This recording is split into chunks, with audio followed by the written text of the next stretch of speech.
Well, hello, confirmands. Welcome to Confirmation. This is Year 1, Lesson 16, Saul and David, Part 2. This is the lesson from March 16th, 2022. We are in Lent. We have the Lenten schedule going. This week we are meeting at Peace. 5:30 or so, we start serving dinner, supper, soup, bread, bars, cookies. It's a good time. 6:30 we do the in-person discussion group on this lesson. 7 o'clock is worship service. If you sign in, you get credit for it. And then at 8 o'clock we have the online discussion group. So that's the syllabus. That's the schedule. And I look forward to having these conversations with you. This week, it's not so critically important that you remember the names of towns or the names of commanders or any of that. This week, I want you to sort of be thinking big picture, that what happens to a life that decides to disobey God, and what happens in a life where someone decides to obey God and does their best to do things God's way as part of God's plan. That it's a really clear sort of distinction that's drawn between Saul and David as we go through these stories, and I want you to see that big pattern. Okay. Last thing about the soup suppers: if you or your family are willing to bring soup or bars or cookies or whatever, you got to call us. You got to let us know. For those of you who were here last week, it was crazy, baby. We had triple the soup we needed and 4 times the bars.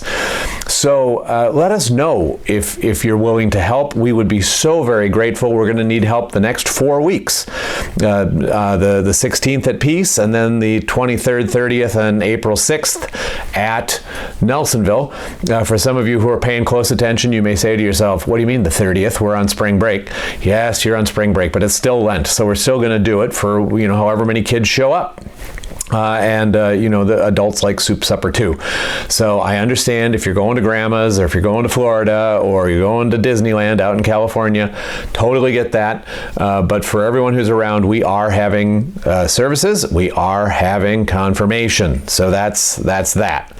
Okay, let's get to the stories. Last week we ended with David killing Goliath. Remember this, the 9-foot Philistine monster that was challenging God's people, and David trusted God to protect him and to provide for him, and killed the giant, knocked him out with a stone from his sling, and then took Goliath's sword and cut the giant's head off. This is where it gets kind of weird. Saul apparently had forgotten who David was. And maybe this is a mark of Saul's growing insanity, his growing, the Bible in different places says that he's possessed of evil spirits. So, but he doesn't recognize David, or maybe it's just context, that he doesn't, that the kid who sits and plays the harp in front of him cannot be this same kid who's carrying this dripping head of Goliath. So Saul asks, who is this kid? Abner, the general, says, I got no idea. I'll bring him to you. They bring David in front of Saul, and Saul says, who are you? And David said, well, I'm David. I'm Jesse's son from Bethlehem. And Saul asks that David would stay from then on, not go back and forth anymore, but would stay with him and be present for him. There'd been all these promises that whoever kills Goliath gets to marry the king's oldest daughter and is going to be rich beyond all dreams and can be the commander of the army, and so David takes his position as commander of the army, and he does really, really well. I mean, every battle he gets sent out to, he wins. And Saul was feeling good about life. Everything is going well. Saul's son Jonathan and David become best friends. And then Saul is hanging out one day, and he hears some women singing a new song. And the song is, Saul has killed his thousands. And Saul's all puffed up. Yes, I am a mighty warrior. I am so powerful. I am so strong. But then the next words just were a hammer blow to his heart. And the next words, but David has killed his tens of thousands. And Saul started to get jealous. And that jealousy grows and grows and grows and grows. By the way, the first word in this week's phrase that pays is the. That's the first word, the. At any rate, Saul becomes jealous, becomes just fiercely jealous. And a couple of times while David is playing the harp for him, he actually throws a spear at David. There's going to be a lot of spear throwing. Luckily, Saul is pretty bad with a spear. He tries to kill David a bunch of times. He even tries to kill his son once. But he's got an anger problem. He's losing it. And he tries to pin David to the wall a couple of times. This daughter that David was supposed to be allowed to marry, Saul marries her to somebody else. He demotes David in the army, but David, still has a company of 1,000 men, and his soldiers continue to perform valiantly to win every contest they're sent out against. And then to make things worse for Saul, his younger daughter, Michal, falls in love with David, wants to marry David. Saul thinks to himself, I can use this to kill David. I want to keep my hands clean. I don't want people to think I killed David. So he has his servants tell David that David should go out and kill 100 Philistines all by himself and bring trophies back to prove that he'd done it. And Saul was just sure that nobody can do that. But David went out and did it, brought the trophies back. He and Michal get married. And Saul is mad. He is crazy mad. And so, things are going from bad to worse. Next word, price. Price. All right, so, David and Jonathan continue to be friends, and Saul is trying to kill David, and David says to Jonathan, your dad's trying to kill me. What's going on? Jonathan says, I'll go talk to him. And so Jonathan goes to talk to Saul, and he says, Pop, what's up? Why are you trying to kill David? Why do you hate David? David's been nothing but faithful to you. You do remember he killed Goliath, right? And he's just done everything you've asked. And Saul felt real shame being talked to by his son like that. He apologized. And for the moment, David was okay, but it didn't last very long. Saul's jealousy grew again. And one day he sent guards to David's house, and David's wife, Michal, saw them, said to David, they're here to get you. And so she helped him sneak out of the house. She lowered him out of a window, into an alleyway, and he ran away. In the morning, the guards came through the door. We're here for David. She said, he's sick, right? She'd put pillows in the bed. The guards went and told Saul, David's sick. Saul says, bring him and his bed. So they brought the bed, and they opened the covers, and there were pillows. And Saul knows that his daughter has chosen David over him. He's enraged by that. And he tells Jonathan, what's wrong with you? Don't you know that you're never going to be king as long as David is alive? This is somebody we got to get rid of. Well, after a while, Saul's anger cooled again, and David was allowed to come back, but you can expect that this pattern is going to continue. The next word, of. Third word, a phrase that pays, of. So, David is back. He's doing his soldier thing again. He's back with Michal. Saul, is still riding this roller coaster, being grateful and then hating him, being jealous of him. And there's a feast coming up, and David is starting to get the willies again. He starts thinking that Saul is again going to try to kill him, and so he says to Jonathan, "Look, I'm not going to show up at the feast, and if your dad speaks well of me, okay, then I'll know that things are cool. But if he curses me, then I'll know that he really is serious about killing me." So David stayed away from the feast, and for a little while Saul said good things about him, but then Saul got mad. And Saul just let everyone there know that David was an ungrateful so-and-so, and just ripped him up. And Jonathan went and warned David that there was real trouble and that David needed to get out of there. There's a story about arrows and a little boy, but the thing you need to know is that Jonathan chose David too, and got him to safety. Next word in the phrase that pays, fourth word, greatness. Greatness.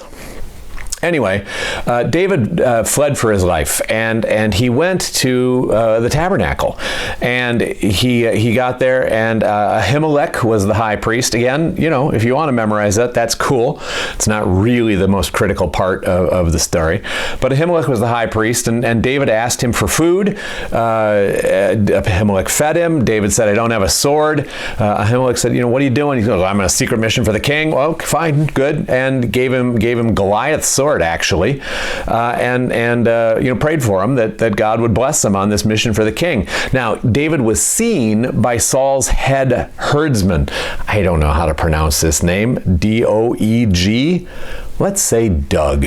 That's almost certainly wrong, but let's say that. David is seen by Doug, Saul's head herdsman, and David knows that Doug is going to turn him in. So David gets out of there.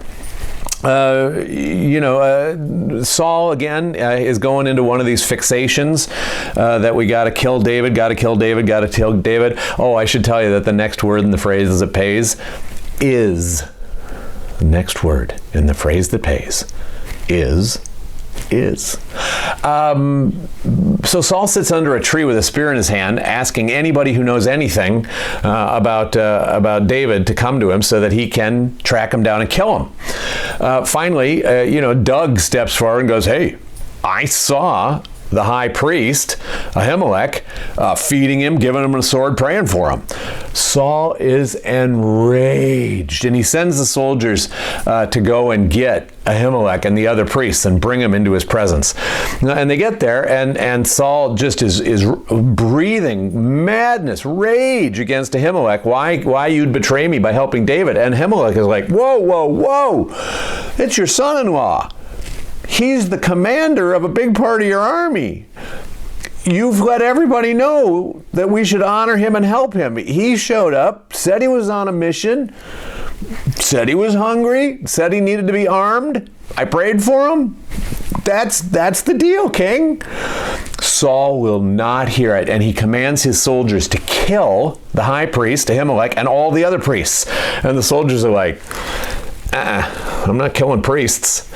This is something that we could talk about, that there are some commands that are given in war where an honorable soldier will disobey the command. That it's very, very clear that there are some commands that should not be carried out. That if you're commanded to do something that's illegal, that's immoral, that's against the rules of warfare, you shouldn't do it.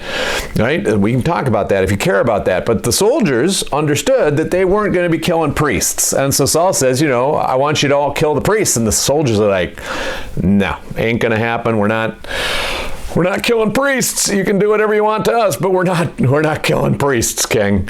Saul is crazy, and he says, won't anybody obey me? Guess who pops up? Doug. Doug goes and kills the priests. Only one of them gets away. Ahimelech's son gets away. Now, next word, phrase that pays, responsibility. Responsibility. So this one surviving priest, he runs, he finds David. David is living in a cave at this point, and a whole bunch of misfit toys are joining him. People who have nowhere else to go, nothing else, and he's actually building a little community there. His parents join him because Saul is threatening his parents. He winds up finding them a place to live in Moab, where his great-grandmother Ruth was from. He takes his parents and talks to the king of Moab and says, hey, can my folks stay here until I get this worked out with Saul? The king of Moab doesn't want any trouble with David, says, okie dokie, happy to help. Remember, we're buddies. And so David's folks stay in Moab until Saul dies. But Saul continues to hunt David, and there's lots of running around, there's lots of near misses, there's lots of, David's on one side of a hill and Saul's on the other side of a hill. It's just awful, the whole thing. You should know that the phrase that pays is by Winston, is the first name you need to know. Winston, W-I-N-S-T-O-N. So there's a bunch of near misses, but then there's a couple of stories where David actually has a chance to take revenge on Saul, and he doesn't do it because Saul is God's anointed king. And David remembers the rules that, someone has been chosen by God, I shouldn't harm, even if he's trying to harm me. It's a big idea that maybe you want to talk about on Wednesday.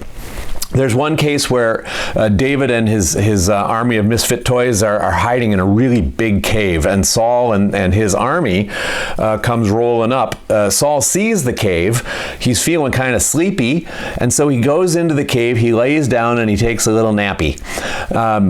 David's soldiers want to kill the king. I mean, we can settle this right now. We don't have to run anymore. We don't have to hide anymore. We don't have to be away from our families. Let's just kill him. He's laying right there. He's fast asleep. But David won't let him. And he sneaks up and he cuts a piece off Saul's robe, right? And then it goes back into the shadows. When Saul wakes up and totters back out into the sunlight, David follows right behind him and says, my Lord King, bows. Saul turns around. He's about to order the soldiers to capture and kill David. And David holds up a piece of the robe and says, I could have killed you. Why are you trying to kill me? Why are we not living in peace? And Saul feels terrible. He's ashamed of himself. He apologizes to David. He takes his army and goes home, but he's not even home before he goes back into jealousy and hatred. And so, the army then comes looking for David again, and David is obviously moved somewhere else because he's not stupid. Okay, so the chase and the back and forth and the round and round happens again. Somewhere in here, David and Jonathan meet for the last time, and they talk about their friendship. And Jonathan says, "I know you're going to be the next king, and that God has chosen you. It's clear to everybody." But this blood vendetta of Saul's continues. So again, Saul's gathered his army, and it's nighttime, and Saul's asleep. And David and one of his captains sneak into Saul's camp. They find the king asleep. The guards are all asleep. Everyone's asleep. And so they take the king's spear and the king's water bottle that's right by his head, and they sneak back out of camp. And again, David's guy is like, "Let's kill him." And David's like, "No, it's the Lord's anointed." The last name of the person with the phrase that pays is Churchill, by the way. We've talked about Sir Winston Churchill. We talked about him just last week. So now you got the whole deal, phrase that pays, including the name that did it. So David and this guy, they sneak back out of camp with the king's spear and with his water bottle.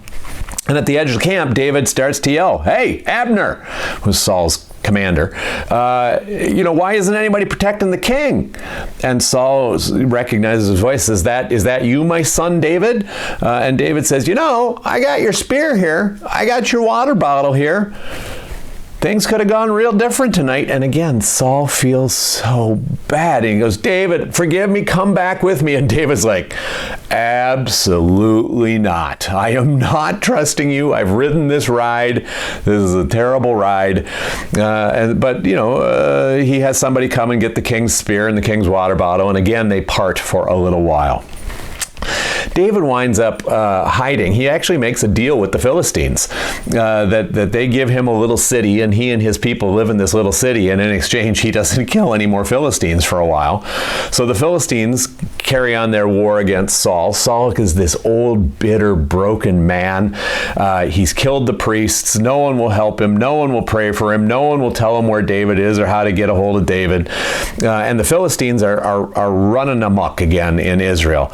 So Saul, in desperation, goes to a medium, someone who consults with the dead, which is forbidden in the Bible, by the way, just so you're clear. And he asked the medium to bring up Samuel.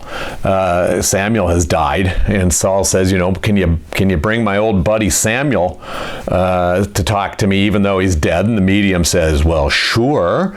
And whether the medium was real or fake, Samuel's spirit shows up and he says to him, this thing you're doing is forbidden in the Bible. This is the final straw. Tomorrow you and your 3 sons will die in battle. It's such a bad idea to disobey God. Anyway, Saul and his sons and the army of Israel go into battle the next day. And in that battle, Saul's 3 sons are killed. Saul is pierced with an arrow. He knows he's going to die. He says to his armor bearer, "Kill me so that the Philistines don't capture me and torture me." The armor bearer says, "I'm not killing the Lord's anointed." And so Saul falls on his own sword and dies. That's where we're going to pick it up next week. Lots to talk about, lots to think about. Care about you guys. Hope you're well. Study hard, obey, learn, grow. Come with good questions. I'll see ya. Bye.